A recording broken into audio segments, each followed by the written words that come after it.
Yo, what's going on YouTube, and welcome back to another Monster Hunter Cross video. And in today's video, I want to talk about one of the current hot topics, the nerfs to the Charge Blade, and ultimately aim to answer the question, is Charge Blade dead? In short, no, it is most definitely not dead. It is different, that much is certain, and it will require that you play it slightly differently to how you did in Monster Hunter 4 Ultimate, but it is most certainly still a viable weapon. See, for those of you that perhaps didn't use Charge Blade in Monster Hunter 4 Ultimate, it was a pretty overpowered weapon. With Red Shield Charge, it had the same guard strength as a lance, with the added ability to guard point and then follow up said guard point with a devastating attack. It was also insanely good at KOing a monster, possibly even better than Hammer and Horn, and let's be honest, that's supposed to be their forte. Plus it was super versatile thanks to the different modes, and of course despite its ability to KO, it was also a cutting type weapon, so in short, it was a jack of all trades, master of all. And while you guys should know I pretty much exclusively used Charge Blade throughout my Monster Hunter 4 Ultimate lifetime, I personally agree that it did need some nerfs. In fact, it almost felt like Charge Blade was designed for Monster Hunter Cross before Monster Hunter Cross was even a thing. Anyway, that aside, the nerfs or changes are basically designed to bring the weapon down a notch and make it more in line with the existing weapon roster. So, to echo what I said at the start, it is still a very good and powerful weapon, but if you want to use it, you're going to need to adjust your playstyle. So with that being said, let's take a quick look at the nerfs and changes side by side with Monster Hunter 4 Ultimate. To begin with, this is probably going to be one of the biggest shockers. You can no longer use the shield thrust as a shortcut to your ultra. If you remember in Monster Hunter 4 Ultimate, you could follow up a shield thrust by pressing X and A again, and it would then take you into the ultra animation. From here you of course had options. You could either bypass that and transfer the file straight into your shield, you could cancel the ultra into a super, and of course you could simply let it play out and go into the all-out ultra.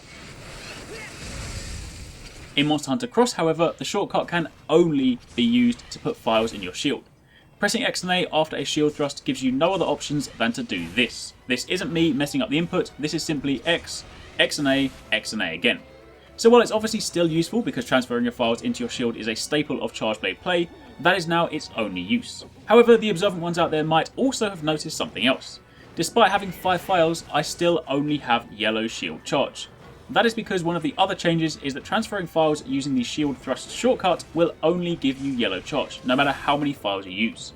If you want red files, you have to transform into Axe mode, initiate the ultra animation, and then cancel it from there.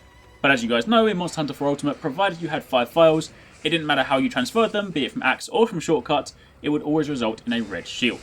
Moving on from there, the next change comes in the form of the Ultra. You may remember that in Monster Hunter 4 Ultimate, when landing an Ultra, you had the initial impact, and then a follow-up shockwave, which actually made it a really forgiving weapon. If you miss with the impact, chances are you'd hit with the shockwave. Well, that shockwave is now a thing of the past. If you plan on using an Ultra, you better make sure you actually hit with the impact, because otherwise you just wasted your damage. Now, our next change is to do with guard points. As a super quick reminder, in case you're unsure what these are, guard points are effectively moments during your attack animations where your shield is shown, and should the monster attack at this time, instead of getting hit, you will actually guard or guard point. These are more effective than regular blocking because guard points allow you to follow straight up with an attack after the guard, whereas a block will save your life but will also knock you back, and that animation prevents you following up for a few seconds. One of the big things about guard points in Monster Hunter 4 Ultimate, however, was that you could follow up a guard point and go straight into a super or an ultra, which could then lead to some devastating attacks if the guard point also caused the monster to flinch. However, in Monster Hunter Cross you can no longer follow up a guard point and go straight into a super or ultra animation. You can do it a second or so after, but you can't do it as a direct transition from the guard point to ultra. Also, if you would rather use your guard points defensively as opposed to offensively, then it is worth noting that also another change in Monster Hunter Cross is that guard points will then put you in Axe mode once they finish. However, in Monster Hunter 4 Ultimate they would leave you in Sword and Shield mode, which is obviously a lot more useful and mobile. Then finally, to end this video on a slightly more positive note, here is one of the more awesome changes. If you do want to learn how to guard point, then in Monster Hunter Cross you actually have a visual indicator that shows you where the guard points are.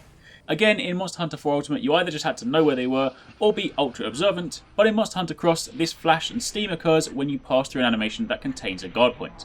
As you can see here, or here for example.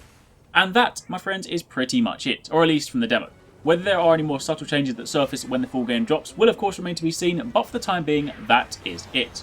Now again, it is important to reiterate that this hasn't ruined the weapon. It is still powerful, versatile and very viable, but it does however mean that you'll need to adjust the way you play the weapon. If like me you used it almost like an ultra sword and shield where most of your attacks were in sword mode until you needed an ultra, at which point you would then shortcut, then yeah, if you played like that, you're going to have to change a bit. But really, if you take a step back, these changes are designed more to encourage you to use the axe. It is an important part of the weapon that is quite often overlooked, or at least not used as effectively as it should be. So this is likely their way of encouraging people to just factor it more into their regular combos. Either way, that's what you need to know. Hopefully you enjoyed the video. If you did, then a like would be really appreciated, and also let me know down below what you think of these changes. Will you still be using the charge blade, or are you going to consider using an alternate weapon? Thanks for watching, take it easy, catch you next time, peace out.